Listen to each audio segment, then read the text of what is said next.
Changeup, split, and a high fly ball hit deep to right. Curtis back, Rays win. Reid Brignac hits a 3-2 pitch out of here, and the Rays win this one 1-0. Walk-off home run for Reid Brignac. Well, we finally saw that extra. Hey, what's up, guys? It's Logan with Three Cool Things. I got a special guest with me today, Reid Brignac. Obviously, you guys I'm out of Florida, so a lot of my following is local based out of the Bradenton, Sarasota, Tampa area. So a lot of the guys, like you got the Mets shirt on there, but a lot of my followers are going to know you based off the Rays. So I appreciate you being on the show, man. If you don't mind, give a little background, introduce yourself, let everybody know what's up. What's going on? Thanks for having me, Logan. Reid Brignac here, retired Major League Baseball player.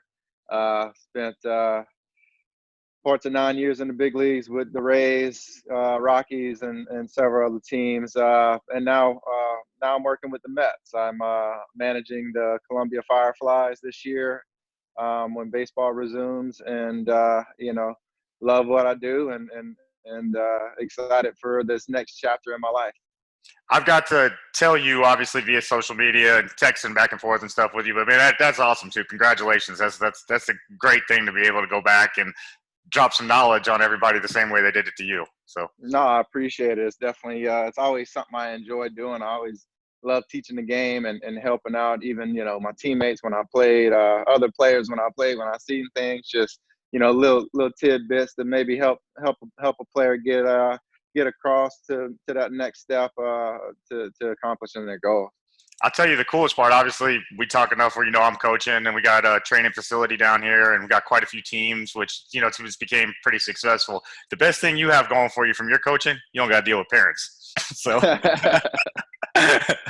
yeah, I know they can be overbearing at times, but it's for the most part it's from a good point of view. I mean, everybody wants what's best for their kids, and they want their kids to get every opportunity in the world. So that's why they take them to these workout facilities, private instruction, things like that, to give them a better chance. And my advice to the parents is just don't overdo it. Make sure the kids want to do it and want to be there, and that they're not being forced to do something. And it's been my experience that I've worked with several. I did a lot of private instruction back in Baton Rouge when I was living in Louisiana. And, the kids that were there because they wanted to be there, they're the ones that, really they grew faster. They understood more. They paid attention more. You could tell that they were doing that work at home and not just coming once a week to see me. I would send them, home with little homeworks and little things to do. And the ones that, applied it week by week, and you've seen it. You've been working with kids as well. Yep. The kids that are into it and want to do it, they're the ones that grow fast. Absolutely. So I appreciate having you on you being on the show, man. Looking forward to asking you a few cool questions, some questions that hopefully are a little more unique than what you normally answer, the traditional, how was your career, this, that, and the other. We'll kind of branch out a little bit. But I do want to ask you, so the first cool thing, tell us something cool about the draft process. You getting drafted, how all that went down. Tell us something cool about that. Honestly, it was just like a normal day. Me and my dad were hanging out, had a couple buddies that I played ball with, was at the house. I wasn't really stressing that much. I know my mom was. She was across the street. She couldn't even watch at the house. But we were just hanging out like a normal day. And, I had signed with LSU already. So I was always a huge LSU baseball fan. So I had that in my back pocket. So I wasn't really worried about the draft. Obviously, being a professional baseball player was my goal. That's my dream. That's what I wanted to accomplish. That's what I was going to LSU to play baseball if I didn't get drafted as high as I wanted to get drafted. The night before, Benny Latino, my scout for the Tampa Bay Devil Rays, as it was back then, called my dad the night before and was like, "Hey, Mr. Mooney," that's my dad's nickname. We're gonna take Reid 45th overall. And my dad was like, "Okay, yeah, we'll see about that, Benny. Sounds great. Yeah. And then the next day, sure, things happen, and that pick came around and my phone rang, and I answered the phone, and Benny said, we're taking you 45th. overall. And got off the phone, told my boys, and they all piled on me on the couch, and was super excited and happy, and that was it. Then we went back to normal life. That's awesome. Like it kind of like it's one of those things too from a guy that got to play, and like I said, and I obviously didn't make it to the level you did, but we all had those dreams and stuff. So it's like getting to hear a friend's story, getting to hear a person that's been there, done it. Like I mean, it gives you goosebumps still for anybody. Like it's a cool thing to go through. I can only imagine with your parents. Yeah, it's definitely something that reliving is encouraged. Like what I mean. Like I enjoy reliving that moment, that day of getting that phone call. Just that satisfaction of, man, this team, this organization believes in me to invest a high draft pick on me. And, I went in open arms, open eyes, and wanted to learn and grow as much as I can and be the best professional baseball player and, the best person I could be, every day. So a little background with us, like obviously you and I kind of crossed paths a couple times in Tampa, during the off season, we'll say it like that. We may have been out at a club or two every once in a while, or you might, may have happened from time to time. Maybe. I think you're allowed to do that, right? Right. We're of age. Yeah. So we're out and about having a good time. You guys, Rays, were having great seasons when you were there. You turned the organization around. You guys were the face of the franchise at the time. Obviously, Longo was what everybody looked at, but it's like, with yourself and DP and BJ, and I mean, you guys had a lot of talent running through there, and it was cool catching you guys out. And at that time, I would be with a lot of the Bucks guys, Ma Black being one of my good friends. So we'd end up crossing paths doing stuff like that. One of the cool things for me was the fact that I'm sitting here, and I'm not gonna lie, I'm sitting here, I'm like, man, that's cool. That's Evan Longoria, that's Reid Brignac, that's David Price, But what was cool to me is like all of you guys, you're looking, you're like, man, that's Peter Warrick, man, Right. So it's like we all sports fans too, man. I watch Peter Warrick. I've always been a huge college football fan. Obviously LSU's my squad. Mm-hmm. But I've been ride or die with them from Jump Street. As soon as I went to my first game when I was like 8 or 9 years old, it was a wrap. Like that's my team from forever. And we had quite a run this past football season, and I was so excited for the team, so happy for Coach O. To get a Joe Burrow to come in and go 9-3 or 10-3 the first year and look good, and then really just take that next step and really carried those guys on his back. I mean, he was the oldest guy on the team, well, except Zach Van Rosenberg, my boy that played in the minor leagues with the Pirates for a while, then went back, and he's the kicker for LSU now. We trained together in all season stuff in Baton Rouge, but he's the old man on the team. But Joe was too, and those guys led a great way, a great example, and it really showed. And that's what we always been saying down on the Bayou is once we get a quarterback, we got the athletes around the ball. We just need a quarterback to get it to them, and Joe was that guy for us. And obviously, the coaching staff did a tremendous job. The passing game coordinator that's now in Carolina, Brady, did an outstanding job, and it was a year for the ages for sure. And as a Florida State fan, and I'm a Gator fan, man. My wife went to UF, so when Tebow was there, and just that time period where Florida was trucking everybody and winning national championships, felt great to finally get back on that train with the Tigers, man. That's awesome too. And like I said, one of the main reasons I started all this with the 3 cool things is because I have a lot of friends and people whenever I'm out and about, that's like questions, like, hey man, what does Reid do? What is Reid like? It's like, so now it gives me an opportunity to do that. One of the bigger questions I always get is like, how do you meet these people? And that kind of touched back with that. Like, it was really easy when BJ Upton wants to walk up and see if he can get a picture with Peter Warrick, who's one of my good friends right next to me, Yeah, so exactly. it was just like so cool to see how, like you said, you hit the nail on the head. We're all sports fans at the end of the day.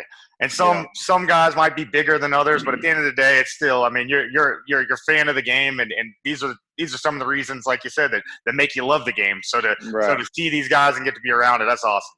Yeah, and I got to hang out with Michael Clayton when I was playing for the Rays, and he played for the Bucks. And Yeah. I followed him at LSU and was a huge fan of his. And he was so outstanding on the college level, and had a great career in the NFL. And just to meet him and break some bread with him and hang out was very cool. A couple times I got to be around him. I think he's a great guy. He does does a lot of great work in the community as well. So I'm a fan. I like sports as well, and college football is definitely on the top of my list. Most definitely, man. Well, I'll move on to the second question now. So the second question we got for you is: tell us something cool about the major leagues. Like something cool about your playing days. What was the coolest?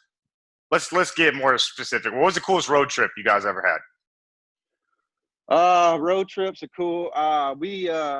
The trips to Boston and New York were always fun. We would take a train from Boston, from New York to Boston, and that was the first time I've ever been on a train. Being Yeah. from South Louisiana, we don't ride tranes around and stuff. You know what I mean? So yeah. You guys ride horse and buggy, right? Yeah. No, we ride speedboats and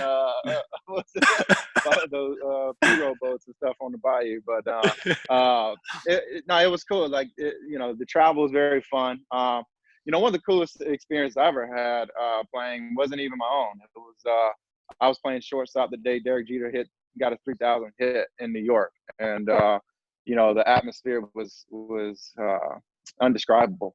The moment was crazy. He had a single his first at bat in between Longo and I in the 6-hole line drive, and he ended up getting to second base. And he was like, "Hey man, don't be stealing no hits from me today." And I kind of looked down and laughed it off and thinking to myself, "But just don't hit it to me. Do something else." And sure as can be, he comes up his next at bat, first pitch curveball, and hits a home run for his 3,000th hit. It was being a huge fan of Jeet. As a kid, and him being one of my role models as a kid, to be there and to not necessarily share that moment with him, but still be there as it happened, was surreal. It was something that I'll always remember, and it's something that was it was undescribable. The moment and everything. So it's Jeter to baseball players, like especially shortstops, and I played middle infield too. Like that's like the Michael Jordan of baseball, like no doubt. And like I was fortunate enough, I did play at Hillsborough Community College, and you were with the Yankees for a little bit too. So they got that quadruplex where they practice for spring training with the 4 fields out there. So HCC, we practiced there, and we played our home games in Legends Field. So we'd be out on the quadruplex practicing, and I'm taking ground balls at short, and Jeter's on the other field taking them just by himself. And you just stop. Like I almost remember getting like hit with a ball because I'm not paying attention because I'm over there just looking. You want to watch him. Watch him work, right? Yeah, and he'd come around and walk by us, and everybody stops and looks, and he's like, "Man, y'all ain't that good." He's like, mess around with us. And he's like, "Nah, but you're out here getting that work in, and that's what's going to get you better." So he threw the little jab, but then pick you right back up after. Yeah, he's a great guy, and being able to compete against him, and he was around. He was hurt when I was with the Yankees, but he was around a lot. We had several conversations in the dugout and just on the field playing against each other. I was a chatty player, you know what I mean. I talked to everybody when they got on the bases, and Jeet always was. He was great. Yeah. Every time we always said hello. Shook hands, gave me a hug in the outfield before the game start. Like he'd go out his way sometimes, and that meant a lot to me. Because he was such an idol of mine and such a role model, and I tried to mimic my game after him and play like he did, and he played hard. He played hard every day, and I tried to do the same thing as a player. Yeah.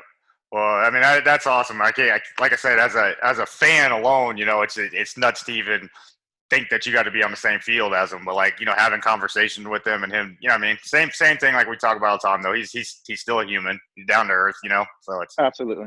So. Yeah, it's so refreshing, to be that level of a superstar, and not only in baseball but just in the world, and to be that humble and that down to earth. I mean, he's a special type of person. Yeah, most definitely. And like I think the overall thing with him too, not that we're getting on the big Jeter kick here, but the overall thing with him too is like I in LeBron too, and you did a good job at it. I'm not gonna, you're not at that level of stardom of those guys, but No, not even close. Yeah, yeah, but you guys, they do such an amazing job staying out of trouble. Like staying, right. like it's so easy to get into trouble, Yeah. and you never heard anything about Jeter.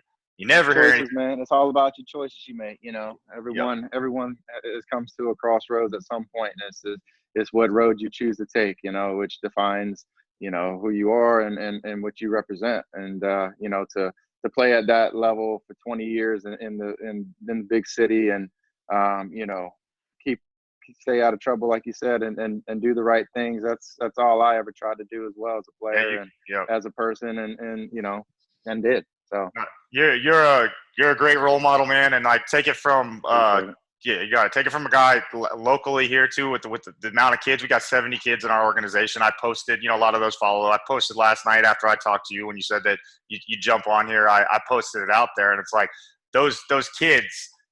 When you sent a message to our team, what was that? Maybe a year ago. You said last year, yeah. Last year you did a video message. Hey, it's Reid. You guys keep paying attention to your coach. Like I can't tell you how many of our middle infielders got geeked up about that. So from a coaching standpoint, it's cool to be able to connect the dots and get them that kind of stuff from a major league guy like yourself. Yeah, and I think it's very important. I think it's important that these youth players, buy into what your coaches are doing, and it's and have respect for your coaches because they're out there. You guys are out there giving your time for them, Yep. and the more they realize that and appreciate it, the harder they'll work for you. And that's I love what you guys are doing out there. You and Lashley are doing an outstanding job. It looks like y'all are having fun all the time. Y'all keep it interesting, keep it fun, but you're teaching these kids not only the game of baseball but the game of life, and that's just as an important role as a mentor, as a coach, than just the physical demands as a baseball player, but the mental side of how to handle adversity, how to handle failure, how to keep your chin up when things go bad. That stuff plays when baseball is no longer around. Most definitely, man. Well, like I said, one more thing too. Where you're coaching at? Where will you be based out of? You Port St. Lucie, or where are you going to be? Spring training, was down in Port St. Lucie, and we were rolling. We were doing great. The guys were excited, working hard every day. We were just about to start playing games. And obviously we know what happened since, but just since then, I've just been reaching out to the players, keeping informed with them, making sure they're, they have everything that they need. They're working their tails off with what they can do. Yep. I'm managing Columbia, in South Carolina. Okay. The low 18, the Columbia Fireflies. Wow. So once we get picked back up, we obviously it's a waiting game for now, but it's my first year managing. I was absolutely loving going to the field every day again. Putting the uniform back on, but just putting my molds on instead of my cleats, and my turfs on instead of my cleats, and really getting involved with the infielders a lot, working with them, but just overseeing the players that are there and help them. What's up, guys? Back again with Reid Brignac over here. You can see him over my shoulder dropping bombs. He's been kind enough to make this interview work with me, man. We've been through all kinds of stuff. We had the internet go down. We've had power shortage.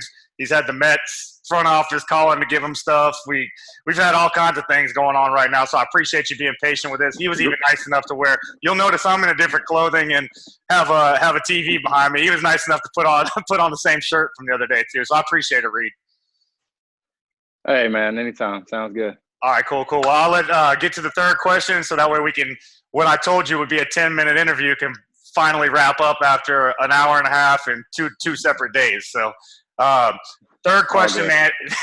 Third question, man, on three cool things is, tell me something cool about life after playing baseball. We all know you're still managing still. You just got that job. But tell us something cool about life after playing ball. For me, it was an opportunity for me to spend some time with my wife and kids. It's hard on the women being married to baseball players, especially with kids, and with the travel and being home by themselves. We have a second grader that's, is in school, obviously during parts of the baseball season and stuff, and a toddler running around. So over the last year, I was able to spend time with them, bring my kid to school every day, be there when he got home. It was really something that meant a lot to me, for sure. But I started to get that itch again after being home for a while, and wanting to get back into the baseball thing. And I got a great opportunity by the Mets to manage their Columbia team this year. So we're ready to roll. Hey, man, like I said, I can't thank you enough. I'm excited to watch you. I'm excited to watch. I loved watching you play as a player. I'm looking forward to watching you manage, watching how your career is going to take off like that.